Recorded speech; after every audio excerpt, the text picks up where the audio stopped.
आइए जानते हैं आज की कुछ अंतर्राष्ट्रीय खबरों को। पहले एक नजर आज की हेडलाइंस पर। सिख युवती को किया किडनैप, फिर धर्मांतरण करा किया जबरन निकाह, श्रीनगर में सड़कों पर उतरे लोग। जम्मू कश्मीर पुलिस के पूर्व एसपीओ और उनकी पत्नी को अंतिम विदाई देने को उमड़े लोग, आतंकियों ने की थी हत्या। अब जम्मू में मिलिट्री स्टेशन पर दिखे 2 ड्रोन, सुरक्षा बलों ने की कई राउंड फायरिंग, मौके पर एजेंसियां। दोस्तों ने दिया दगा, 2 करोड़ रुपए के लिए सचिन की हत्या, आगरा पुलिस ने किया घटना का खुलासा। मायावती का बड़ा ऐलान, बसपा नहीं लड़ेगी जिला पंचायत चुनाव, विधानसभा चुनाव की तैयारी करेगी पार्टी। गाजियाबाद में ट्रिपल मर्डर, डकैतों ने घर में घुसकर बरसाई गोलियां, पिता बेटों की मौत।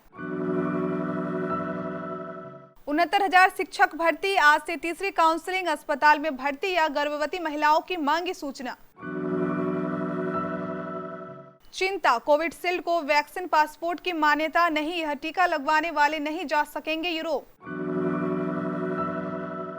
न्यूयॉर्क में रणबीर कपूर ने कर दिया था ऐसा कांड, फिर डर के मारे निकल गई थी जान।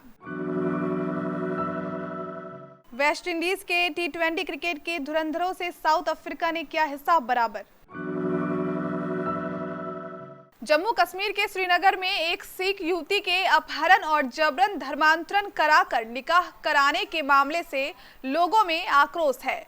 बड़ी संख्या में सिख समुदाय के लोग श्रीनगर में सड़कों पर उतर आए और रविवार को प्रदर्शन किया। पुलिस का कहना है कि उसने 18 साल की युवती को छुड़ा लिया है और उससे किडनैप करने के आरोपी 29 साल के शख्स को गिरफ्तार कर लिया है।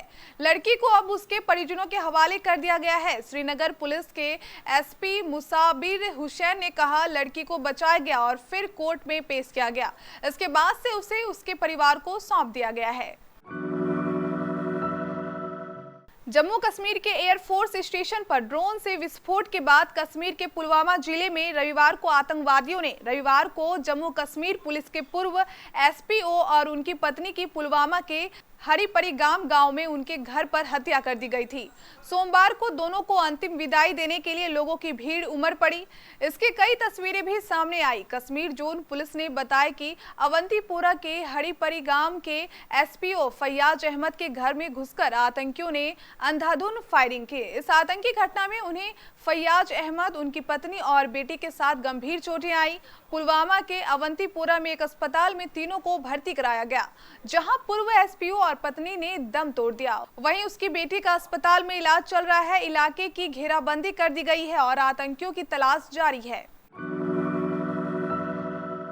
जम्मू में सोमवार तड़के कालूचक में मिलिट्री स्टेशन के पास 2 ड्रोन देखे गए। त्वरित कार्रवाई की गई।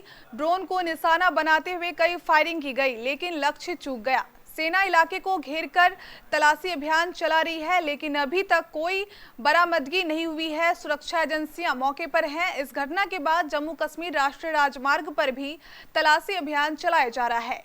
जम्मू कश्मीर पुलिस राजमार्ग पर वाहनों की जांच कर रही है। सैन्य प्रवक्ता लेफ्टिनेंट कर्नल देवेंद्र आनंद ने बताया कि सतर्क सैनिकों द्वारा कालूचक सैन्य क्षेत्र में 2 अलग-अलग ड्रोन गतिविधियों को देखा गया। तुरंत हाई अलर्ट जारी किया गया। आगरा में शीतगृह स्वामी के बेटे की अगवा कर हत्या कर दी गई थी। पुलिस ने सोमवार को हत्याकांड का खुलासा कर दिया। सचिन के दोस्तों ने 2 करोड़ रुपए की फिरौती के लिए इस हत्याकांड को अंजाम दिया था। अपहरण वाले दिन आरोपियों ने कार के अंदर उसकी हत्या कर दी और शव को शमशान घाट पर पीपीई किट पहनकर जला दिया। पुलिस ने इस मामले में 5 आरोपियों को पकड़ा है। सचिन शीतगृह स्वामी का इकलौता बेटा था। सचिन के लापता होने के बाद पिता से 2 करोड़ की फिरौती की मांग की गई। आरोपियों ने यह फिरौती कैसे मांगी, इसका पुलिस ने खुलासा नहीं किया है। पुलिस के साथ एसटीएफ को भी इस हत्याकांड की जांच के लिए शामिल किया गया। आरोपियों ने बताया कि 40 लाख रुपए सचिन पर उधार भी थे। उत्तर प्रदेश की पूर्व मुख्यमंत्री और बहुजन समाज पार्टी की अध्यक्ष मायावती ने उत्तर प्रदेश जिला पंचायत चुनाव से पहली बड़ी घोषणा की है। उन्होंने सोमवार को प्रेस वार्ता में कहा कि बसपा जिला पंचायत चुनाव नहीं लड़ेगी। मायावती ने बोला कि मैं स्पष्ट कहना चाहती हूं कि अगर यह चुनाव पारदर्शी होते तो हम जरूर लड़ते। इसके साथ ही मायावती ने कहा कि AIMIM के साथ हमारे गठबंधन की खबरें पूरी तरह गलत है। हम भले ही जिला पंचायत चुनाव नहीं लड़ रहे हैं, लेकिन पूरी तरह सक्रिय हैं। हमारी लगातार बैठकें चल रही हैं। हम विधानसभा चुनाव की पुरजोर तैयारी कर रहे हैं। उन्होंने कहा कि अगले विधानसभा चुनाव में उत्तर प्रदेश में बसपा की सरकार बनेगी। यूपी में सर्वजन को बचाना है, बसपा को सत्ता में लाना होगा। जब प्रदेश में बसपा की सरकार बन जाएगी तो जिला पंचायत अध्यक्ष खुद ही बसपा में शामिल हो जाएंगे। गाजियाबाद के लोनी के मेन बाजार में बदमाशों ने एक बड़ी वारदात को अंजाम दिया है। डकैती करने के लिए घर में घुसे बदमाशों ने एक ही परिवार के 4 सदस्यों को गोली मार दी। इसमें 3 की मौके पर ही मौत हो गई, जबकि एक गंभीर रूप से घायल है। घायल को इलाज के लिए अस्पताल में भर्ती कराया गया है। पुलिस ने मामले की जांच शुरू कर दी है। मिली जानकारी के अनुसार लोनी के मेन बाजार में रियाज कपड़े वाले के यहाँ बदमाश डकैती के इरादे से पहुंचे।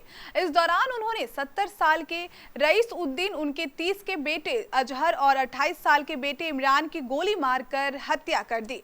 इसके अलावा रईस उद्दीन की 65 साल की पत्नी फातिमा को भी गोली मारी। उन्हें गंभीर हालत में इलाज के लिए अस्पताल में भर्ती कराया गया है। घर से बदमाश क्या ले गए, इसकी जानकारी जुटाई जा रही है। मौके पर पहुंची पुलिस जांच कर रही है।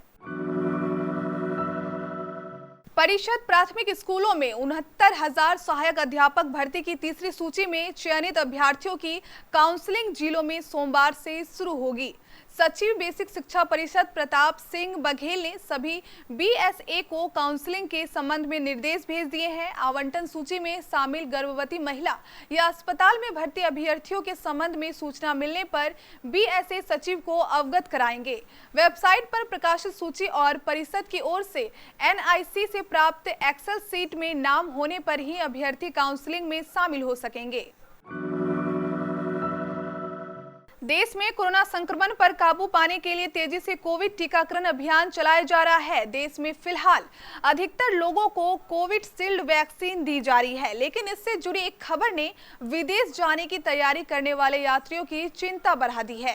दरअसल कोविशील्ड को अभी कई देशों ने अपने यहाँ मान्यता नहीं दी है। वहीं कोविशील्ड वैक्सीन लगवाने वाले यात्रियों को यूरोपीय संघ के देश अपने यहाँ आने की इजाजत नहीं देंगे। यूरोपीय संघ के कई सदस्य देशों ने डिजिटल वैक्सीन पासपोर्ट जारी करना शुरू कर दिया है, जो यूरोपीय लोगों को काम या पर्यटन के लिए स्वतंत्र रूप से आने जाने की अनुमति देगा। बॉलीवुड एक्टर रणबीर कपूर अब भले ही शांत और शर्मीले शख्स हों, लेकिन बचपन में एक्टर बहुत शरारती थे। ये कहना है खुद रणबीर कपूर की मां नीतू कपूर का। नीतू ने हाल ही में सोनी टीवी के dancing reality show super dancer chapter 4 में शिरकत की। इस दौरान नीतू ने बताया कि बचपन में बहुत सीधी थी, जबकि रणबीर कपूर बहुत शैतान थे। एक्ट्रेस ने बताया कि मैं रणबीर से बोलकर जाती थी कि रिदिमा को परेशान मत करना, लेकिन मेरे बाहर निकलते ही वो रिदिमा को बहुत परेशान करता था। इस दौरान एक्ट्रेस ने रणबीर कपूर के एक ऐसे कांड के बारे में बताया जिसे करने के बाद खुद एक्टर की डर के मारे जान निकल गई थी। ये तब की बात है जब रणबीर बहुत छोटे थे। मेजबान वेस्टइंडीज और साउथ अफ्रीका की टीम के बीच खेली जा रही 5 मैचों की टी20 सीरीज के दूसरे मुकाबले में मेहमान टीम दक्षिण अफ्रीका ने जीत हासिल की। इसी के साथ ये टी20 सीरीज अब बराबरी पर आ खड़ी हुई है। पहला मैच वेस्टइंडीज ने बड़े आराम से जीता था, लेकिन दूसरे ही मैच में कैरिबियाई टीम के टी20 क्रिकेट के धुरंधर खिलाड़ी चारों खाने चित हो गए।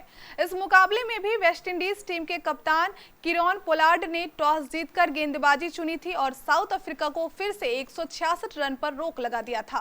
प्रोटियाज टीम ने निर्धारित 20 ओवर में 7 विकेट खोकर 166 रन बनाए।